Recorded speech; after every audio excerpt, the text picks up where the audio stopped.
Prosjektet Syrian Prayers handler om et mangfold som holder på å gå tapt.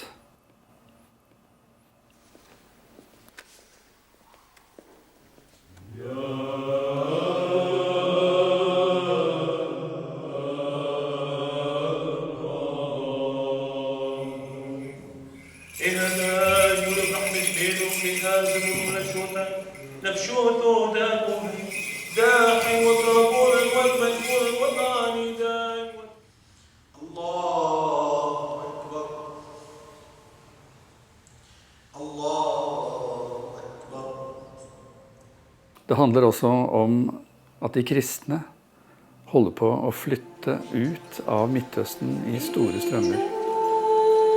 Det handler om en reduksjon av en kvalitet ved et samfunn, en kvalitet som vi i Europa forsøker å jobbe hardt for å få til.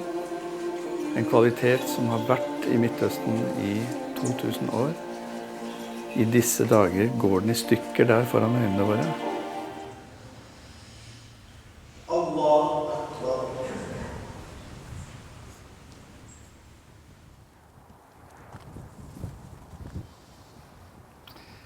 Dette er Bekaa-dalen i Libanon. Bak fjellene på den andre siden ligger Syria. Og fra Syria så har millioner av mennesker flyktet til nabolandene de siste årene. Bare til Libanon har over 1 million mennesker kommet. Og de utgjør nå 20% av den totale befolkningen i Libanon.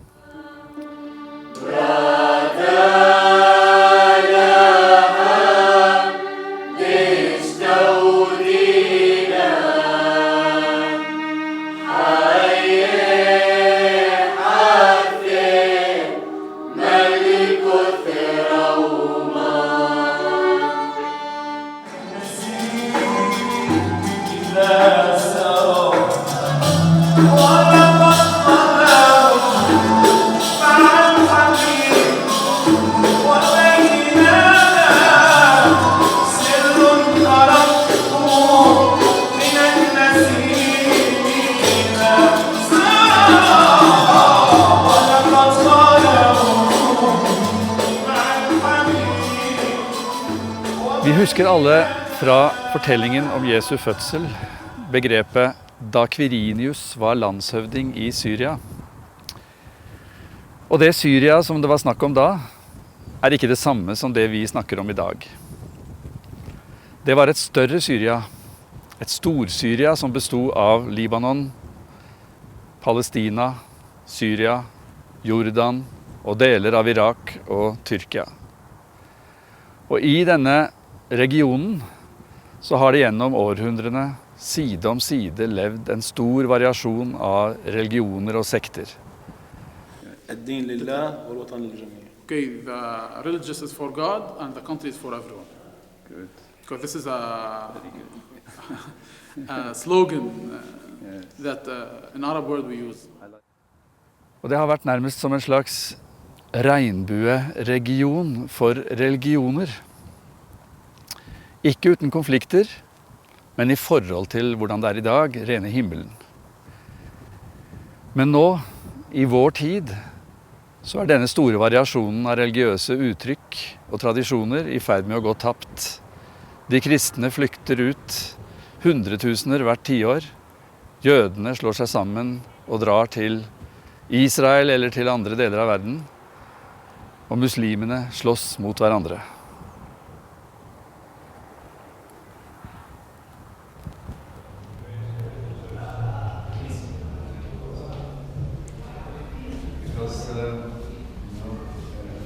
Jesus. Yes. Okay. So How do you see the future for the Syrian Orthodox Church and the traditions here in Greater Syria? Because related to the development of the conflicts here and the situation. What do you think about the future possibilities? you know, we're not afraid at all we're not scared at all, because maybe from this day, as this day we celebrate Saint Stephen days, so we know that the Christianity and even the Syriac people are going to be punished by the others somewhere, sometimes. So it's not a new thing for us. And some people, they leave, as you know, to Europe or Canada, America, Australia, and some of them, they want to stay. Yeah. And this thing is the most important in how they can stay here in these countries, especially Syria or Iraq. And this is what you said, how we will keep this thing, how to save this thing. I think if the church and the people, the believers, are working together and they going to see a good scenario or good strategy for this thing, will be. And God, Jesus, our Lord Jesus said, I'm with you until all the life. He will not leave us. اللهم يمينك غير منظورة وبارك هذا الجمع الساجد لك المهتم بتناول جسدك ودمك الأقدسين بالحظوة بغفران الذنوب والصفي عن الخطايا وبياض الوجه أمامك ربنا وإلهنا إلى الأبد. آمين.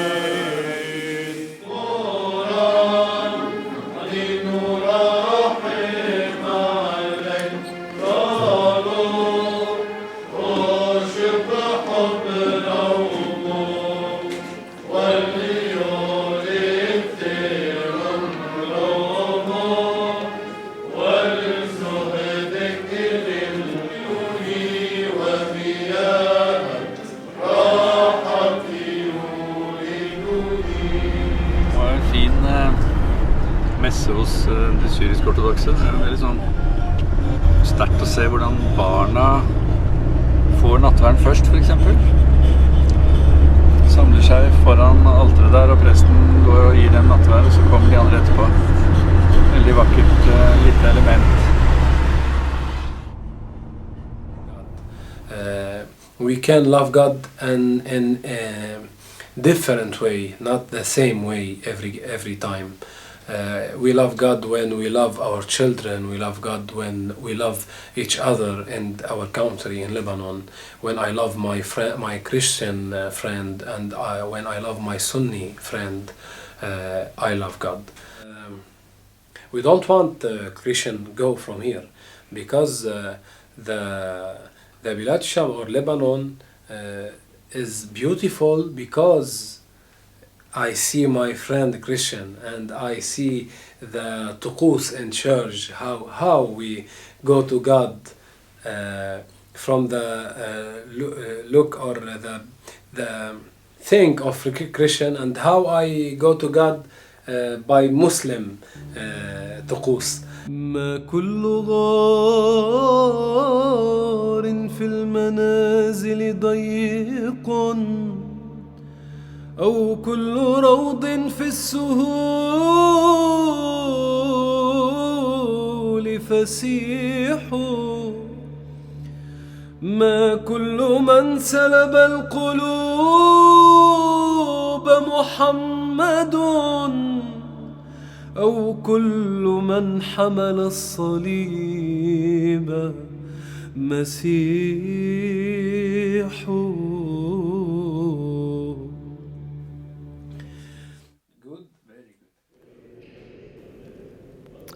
Et klart tegn på tilbedelse og spiritualitet er musikk. Jeg har lett etter forskjellige musikalske uttrykk for tro i mange kirker og moskeer i denne regionen.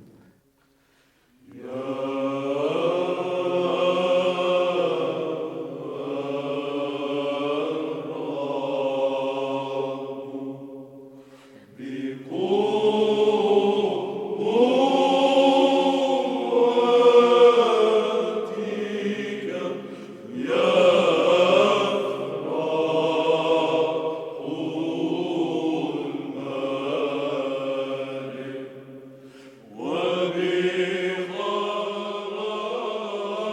Disse opptakene viser en utrolig vakker del av menneskenes arv som i ferd med å gå tapt i dette området. Hvis ikke menneskeheten gjør noe radikalt for å forandre på utviklingen. Mange av de sangene som fremføres på denne produksjonen veldig gamle. De eldste skriver seg helt tilbake til det 4. århundre.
بسم الله الرحمن الرحيم اللهم صل على محمد وآل محمد وانقلني إلى درجة التوبة إليك وأعني بالبكاء على نفسي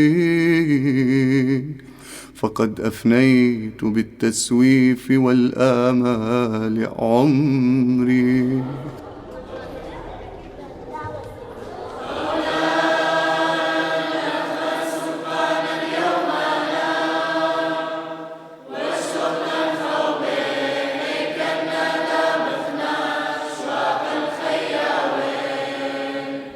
I dette prosjektet møter vi en stor variasjon av trosuttrykk. Vi møter assyrere, kaldere, syrisk-ortodokse, armenere, bysantinsk tradisjon, maronitter, sunnimuslimer, shia-muslimer og flere. فاغفر إلهي ذنبنا واستر إلهي عيبنا فاغفر إلهي ذنبنا واستر إلهي عيبنا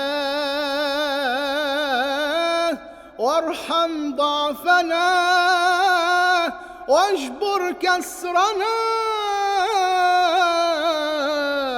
يا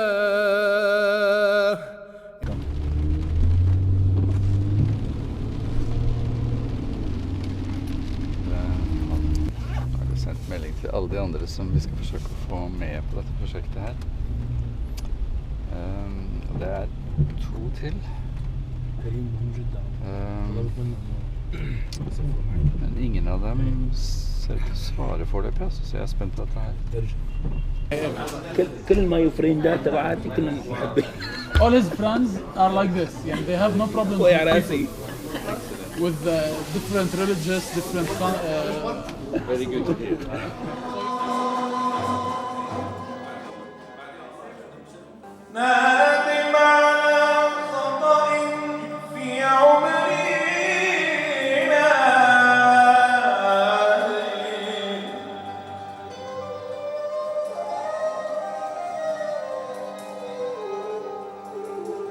Beirut et veldig spennende, en veldig spennende konsentrat av mange forskjellige trosuttrykk, både når det gjelder den kristne og den muslimske siden.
area to be stripped or to be emptied for Christians?